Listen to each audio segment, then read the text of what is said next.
جامع مسجد کے امام صاحب مولانا حافظ الحاج محمد ابراہیم خوشتر صدیقی قادری رضوی نے آج جمعے کی نماز سے پہلے فرمایا ہے: الحمدللہ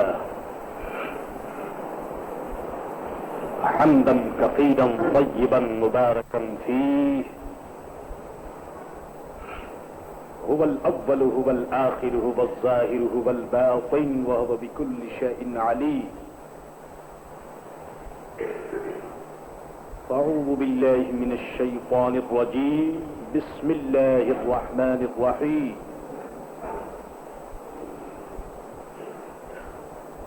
ولا تموتن إلا وأنتم مسلمون. صدق الله مولانا العظيم وصدق رسوله النبي الكريم ونحن على ذلك لمن الشاهدين والشاكرين والحمد لله رب العالمين.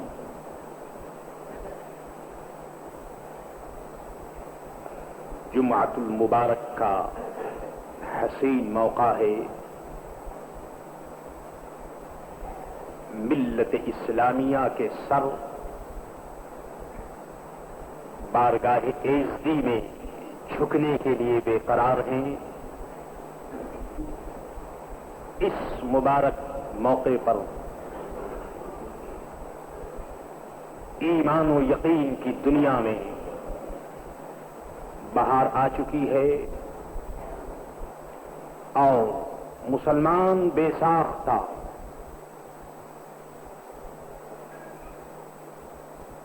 عالم انسانیت کے سب سے بڑے محسن راہبر حضرت محمد مصطفیٰ صلی اللہ تعالی علیہ وسلم کی بارگاہ میں نذران عقیدت پیش کر رہا ہے. اس کے لیے ادب و احترام کے ساتھ ایک مرتبہ درود و سلام عرض کر لیجیے.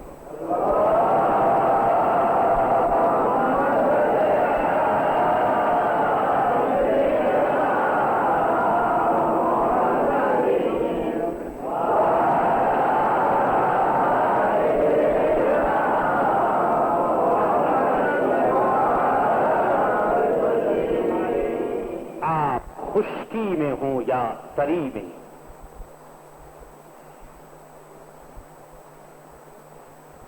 فضا میں ہوں یا ملا میں، بر میں ہوں یا بحر میں، ایک مومن موت و حیات کی حقیقت پر یقین رکھتا ہے. اس کو معلوم ہے کہ اس دنیا میں آنا اس دنیا کے لیے نہیں ہے بلکہ سچ پوچھئے تو دین کے لیے.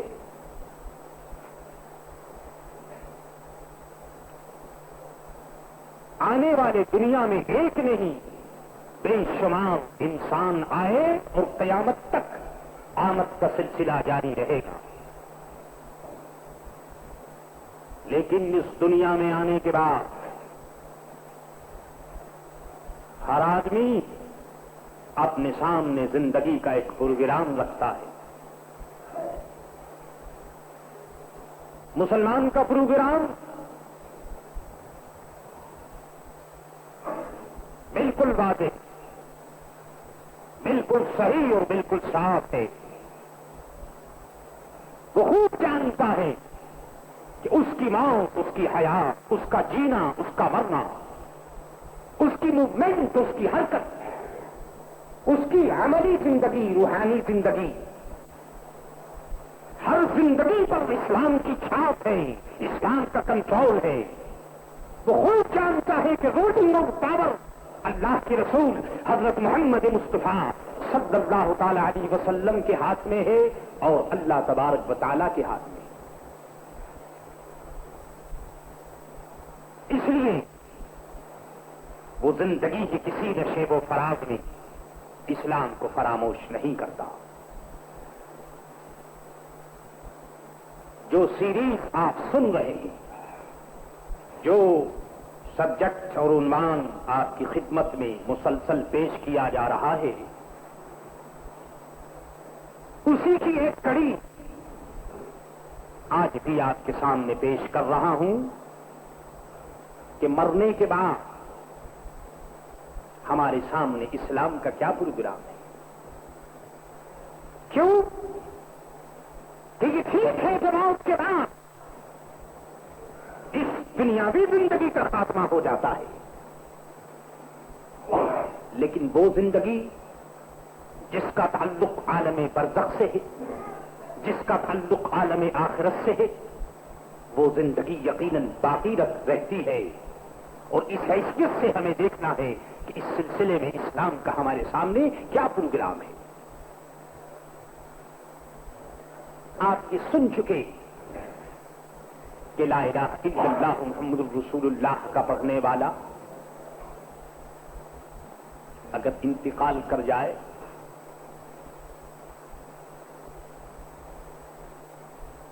تو کفن اور دفن کے بعد، نماز جنازہ کے بعد ہم اللہ کی رحمت کے اسے سپرد کر دیں گے. اور وہ سپرد کرنا ہر طرح سے ہو سکتا ہے. اگر مرنے والا خشکی پر اگر اس کا انتقال ہوا تو پھر زمین کے کسی ٹکڑے میں اس کے لیے لحد بنا کر، قبر بنا کر اسے سپرد کر دیں گے. اور اگر مرنے والا سمندر میں اس کا انتقال ہوا اور کنارہ قریب نہیں ہے تو پھر اس کے لیے قبر جو ہے وہ سمندر کی موج ہوگی، اور سمندر کی گود میں وہ مرد مومن ہمیشہ کے لیے اللہ کی رحمت سے جا کر مل جائے گا.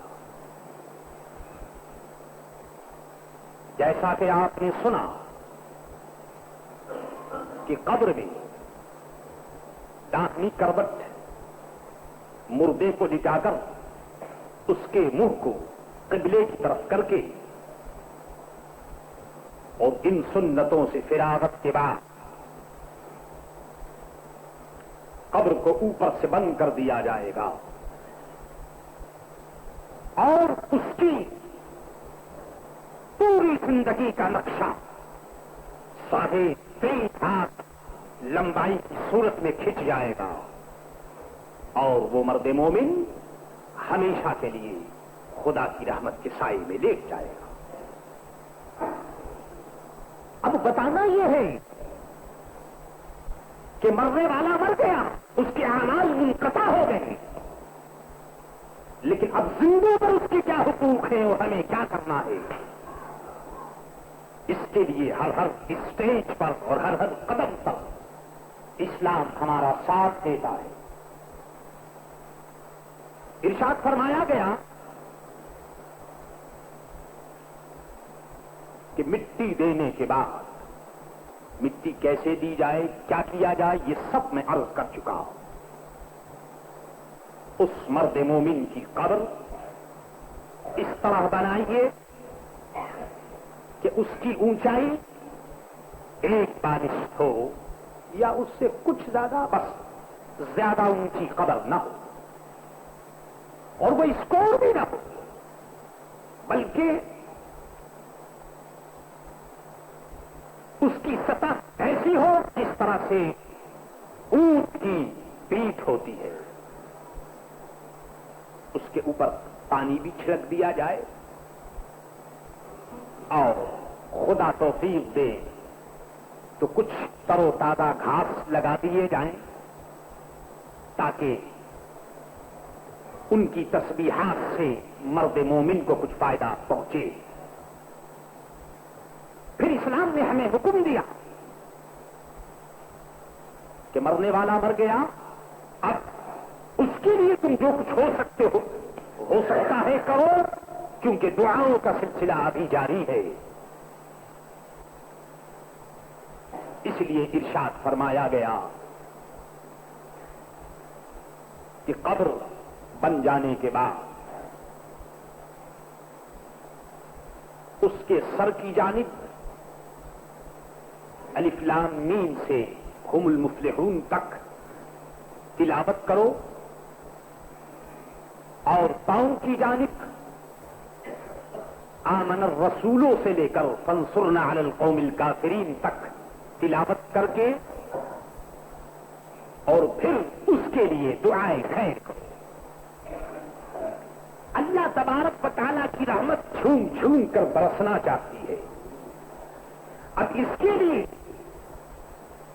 ایمان و یقین کی ضرورت ہے کہ ایمان و یقین کے ساتھ دعا کے لیے ہاتھ اٹھائیے اور قرآن مقدس کی آیتیں تلاوت کیجیے. کیا کیا آیتیں آپ پڑھیں اور کیا کیا صورتیں تلاوت میں آئیں، جو کچھ آپ کو یاد ہو پڑھ لیجیے. اور اتنی صورتیں تو تقریباً ہر مسلمان کو یاد ہوتی ہی ہیں کہ آپ سورہ فاتحہ پڑھ لیجیے. الف لام میم ذالک الکتاب کا پہلا رکوع اور اسی طرف سے آمن الرسولوں کا رکوع اور قل هو اللہ احد پڑھ کر کے اور اس مرد مومن کے لیے ایصال ثواب کی. دعا کے ساتھ ساتھ اس موقع پر یہ بھی یاد رکھیے کہ آج وہ بندہ خدا جو قبر کی تاریکی میں دیکھا ہوا ہے، آج وہ ایسے ایگزامینیشن ہال میں پہنچ چکا ہے جہاں اس کے سامنے کچھ کوئسچنز بھی ہوں گے، کچھ سوالات بھی کیے جائیں گے اور ان سوالوں کا اسے جواب بھی دینا ہے.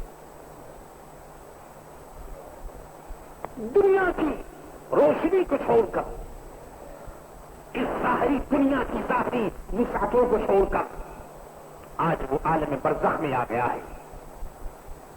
ہماری نگاہیں قبر کے بوسے لے رہی ہیں اور ہم جان رہے ہیں کہ یہ 3.5 سال قبر کے اندر کوئی مرد مومن آرام کر رہا ہے. امتحان کا وقت ہے. ایک طرف تو اعمال کی دشواریاں اس کے سامنے ہیں، دوسری طرف شیطان اپنی نیچر اور اپنی عادت کے مطابق اس کو گمراہ کرنے کی کوشش میں لگا ہوا ہے. نکیرین سامنے موجود ہیں، وہ پوچھتے ہیں من رب کا، ماں دین کا، ماں تقول بحق هذا الرجل. یہ سوالات کیے جا رہے ہیں. شیطان اپنی سعی میں مصروف ہے اور وہ چاہتا ہے کہ اس مرد مومن کو گمراہ کر دے، کیونکہ یہ آخری اسٹیج ہے جس اسٹیج پر شیطان کی بھی کامیابی کا دار و مدار ہے اور اس مرنے والے کی کامیابی کا بھی دار و مدار ہے. اگر شیطان کامیاب ہو گیا تو پھر وہ ہمیشہ کے لیے ناکامیاب ہے، اور اگر مرد مومن کامیاب ہو گیا تو شیطان کے لیے ہمیشہ ذلت ہے اور اس کے لیے تباہی و بربادی ہے. اس لیے اب 2 طاقتیں وہاں موجود ہیں. ایک طرف تو ایمانی طاقت ہے، رحمانی طاقت ہے، اور دوسری طرف شیطانی طاقت ہے. اس لیے علماء نے ارشاد فرمایا کہ کیا اچھا ہو کہ اس موقع پر کوئی اللہ کا بندہ کھڑے ہو کر اذان دے دے، اللہ اکبر اللہ اکبر اللہ اکبر اللہ اکبر. اذان کی آواز یہ وہ پیاری آواز ہے جو نومیدی کے آخری اسٹیج پر یہ آواز کام دیتی ہے جب ہمارے جہاز امید کے ساحل سے کہیں دور ہوتے ہیں، طوفانی موجیں سامنے ہوتی ہیں اور حیات و موت کی کشمکش میں جب ہم مبتلا ہوتے ہیں، اس وقت بھی ہمارا ایمان کہتا ہے کہ آؤ اپنے اللہ کو آواز دو، اللہ کو پکارو، اللہ اکبر کی صدائیں بلند ہوتی. غمی کی حالت میں، پریشانی کی حالت میں کس قدر عجیب و غریب ارشاد ہے مولا کائنات حضرت علی المرتضی رضی اللہ تعالی عنہ کا. ارشاد فرمایا کہ سرکار دو عالم صلی اللہ تعالی علیہ وسلم نے مجھے دیکھا کہ میں کچھ غمگین، میرے چہرے پر پریشانی کے آثار دکھائی دے رہے ہیں. حضور نے ارشاد فرمایا کہ اے علی تم غمگین ہو، پریشان ہو، جاؤ اپنے گھر والوں میں کسی سے کہہ دو کہ وہ تمہارے کان میں اذان نہیں کہتے ہیں. اذان کی آواز سے تمہاری وحشت دور ہو جائے، تمہاری مصیبت راحت سے بدل جائے۔ میں سمجھتا ہوں کہ اذان دینے کے لیے جہاں اور مواقع ہیں، آگ اگر لگ رہی ہو وہاں اذان دے دیجیے، طوفان اگر آ گیا ہو وہاں آواز دے دیجیے، اگر دشمن سے مقابلہ ہو رہا ہو اور آپ نے دیکھا کہ ہمارا میٹیریل پاور جو ہے وہ فیل ہو چکا ہے، تو پھر کیا کریں گے آپ؟ اللہ اکبر، اللہ اکبر، اللہ اکبر، اللہ اکبر، اللہ بہت بڑا ہے، اللہ بہت بڑا ہے۔ یہ اذان کے کلمات ہر منزل پر ہماری رہنمائی کرتے ہیں، اور دودھ کی امید کے لیے یہ کلمات سہارا ہے، اور ان کلمات سے ہم دیش کا بھی کام دیتے ہیں، سفر کا بھی کام دیتے ہیں۔ مختصر یہ کہ جو بھی ہمیں موقع ملتا ہے ان کلمات سے ہم کام لے لیا کرتے ہیں۔ اب مرد مومن قبر میں وحشت بھی ہے، پریشانی بھی ہے، شیطان کا مقابلہ بھی ہے، شیطان کچھ کہتا ہے، اعمال بھی میرے دوست کو بظاہر ہمارے اچھے نہیں، اب کیا کیا جائے؟ علماء نے فرمایا کہ کھڑے ہو کر اذان دے دو۔ اذان سے ایک طرف سے یہ ہوگا کہ شیطان کا وہ جو خطرہ ہے وہ دور ہو جائے گا، اور اس طرح سے اس ایگزامینیشن ہال میں، اس امتحان کے کمرے میں اللہ کے فضل و کرم سے تمہارا یہ کہنا اس کے لیے مفید ہوگا، اور وہ بندے مومن جو قبر میں لیٹا ہوا ہے وہ تمہاری آواز کو سنے گا، اور اسے اپنا پچھلا اور پرانا سبق یاد آ جائے گا، جس سبق پر وہ دنیا میں زندہ رہا، اور جس سبق کو پڑھتا ہوا آج اللہ کی بارگاہ میں وہ حاضر ہے۔ سرکار دو عالم صلی اللہ تعالی علیہ وسلم کی صحیح حدیث ہے، ارشاد فرمایا کہ جب تم قبر کو برابر کر چکو اور قبر برابر ہو جائے تو پھر تم میں سے ایک آدمی وہاں یہ کہے، کیا یا فلاں ابن فلانا، اے فلاں کے بیٹے، اس کی ماں کا نام اس وقت لے لے، اے فلاں عورت کے بیٹے۔ حضور فرماتے ہیں کہ جب تم یہ کہو گے تو وہ سنے گا لیکن آواز نہ دے گا۔ جب تم پھر یہ کہو گے یا فلاں ابن فلانا، جب دوسری مرتبہ کہو گے تو وہ اٹھ کر بیٹھ جائے گا مردہ، اور جب تم تیسری مرتبہ یہ کہو گے یا فلاں ابن فلانا تو وہ یہ کہے گا، اے اللہ کے بندے بتا، اللہ تعالیٰ تجھ پر رحمت کرے، تو کیا کہہ رہا ہے؟ تو ہماری رہنمائی فرما رہا ہے۔ تو حضور فرماتے ہیں کہ تم یہ کہو، اذکر ما خرجت، اے بندے مومن یاد کر اس حقیقت کو جس حقیقت کو تم یاد کرتا ہوا دنیا سے آیا۔ شہادت لا الہ الا اللہ، اللہ کو یاد کر، اللہ کی وحدانیت کو یاد کر، وَأَنَّ مُحَمَّدًا عَبْدُهُ وَرَسُولُهُ صلی اللہ تعالی علیہ وسلم، اور اس بات کی گواہی دیں کہ محمد رسول اللہ صلی اللہ تعالی علیہ وسلم اللہ کے بندے ہیں اور اس کے رسول گرامی ہیں۔ اللہ اکبر۔ آپ دیکھ رہے ہیں کس انداز سے حق دوستی ادا کیا جا رہا ہے۔ دوست وہ ہے کہ ایسی منزل پر کام آ جائے جو منزل بڑی مشکل ہے، اور یہ منزل تو سب سے زیادہ مشکل ہے۔ اس کے بعد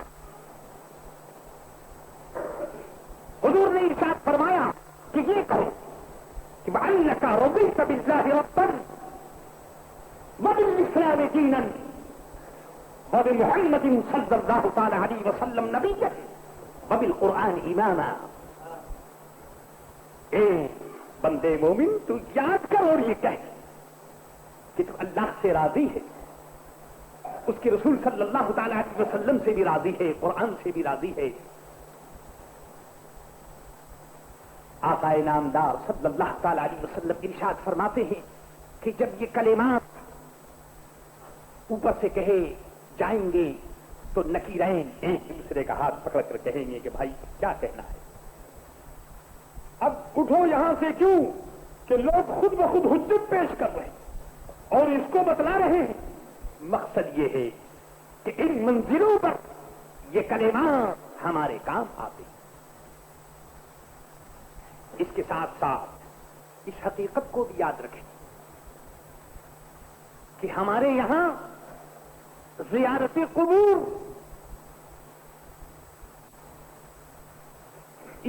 اسپرچل پاور کے لیے، روحانی پاور کو ترقی دینے کے لیے اور اس دنیا میں آخرت کو یاد کرنے کے لیے، اصلاح نفس کے لیے، انٹرنل پاور کو اپنے کنٹرول میں کرنے کے لیے زیارت قبور بہترین چیز ہے۔ سرکار دو عالم صلی اللہ تعالی علیہ وسلم خود جنت البقیع تشریف فرما ہوتے اور اسی لیے مستحب ہے کہ آپ زیارت قبور کریں۔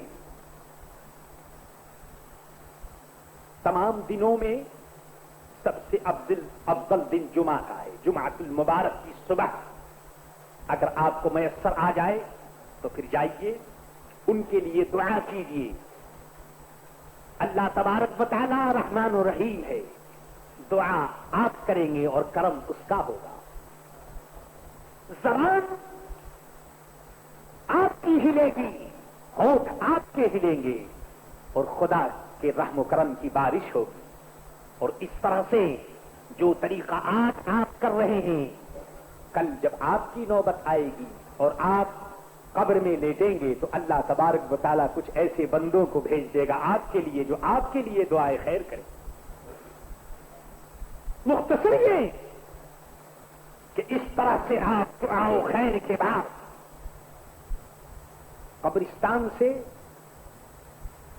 گھر واپس آ جائیں، لیکن اس موقع پر اس بات کو یاد رکھیے کہ دفن کے بعد جو خاص اعزاء ہیں مرنے والے کے، وہ وہی قبر کے پاس موجود رہے۔ مستحب یہ ہے کہ اتنی دیر قبر کے پاس ٹھہرا جائے جتنی دیر میں اونٹ کو ذبح کر کے اس کا گوشت بنا کر کے تقسیم کر دیا جاتا ہے۔ یہ نہیں کہ جلدی جلدی ویسے ہی مٹی برابر کی اور جلدی جلدی گھر کو بھاگ پڑے، آخر گھر کو تو جانا ہی ہے۔ کچھ ٹھہریے، اس مرنے والے کا آپ پر حق ہے، کچھ استغفار کیجیے، کچھ اس کے لیے دعا کیجیے، کچھ قرآن عظیم کی آیتیں تلاوت کیجیے، جلدی کرنے کی کوئی ضرورت نہیں۔ اور ان تمام سنن اور آداب کے فراغت کے بعد اب گھر آ جائیے۔ اب پڑوسی کا، آپ کا جو نائبر ہے، جو آپ کا پڑوسی ہے یا کوئی دور کا جو رشتہ دار ہے، اب اس کا حق ہے کہ وہ مرنے والے کے اعزاء جو اس گھر میں رہتے ہیں، قریبی اعزاء، اس کے لیے کھانا بھیجے، مگر صرف ایک دن کے لیے۔ کھانا وہ ایک دن کے لیے بھیجے گا اور صرف یہ کھانا اسی کے لیے بھیجا جائے گا جس کے قریبی حدیث کا انتقال ہوا ہے اور وہ اسی گھر میں رہتا ہے۔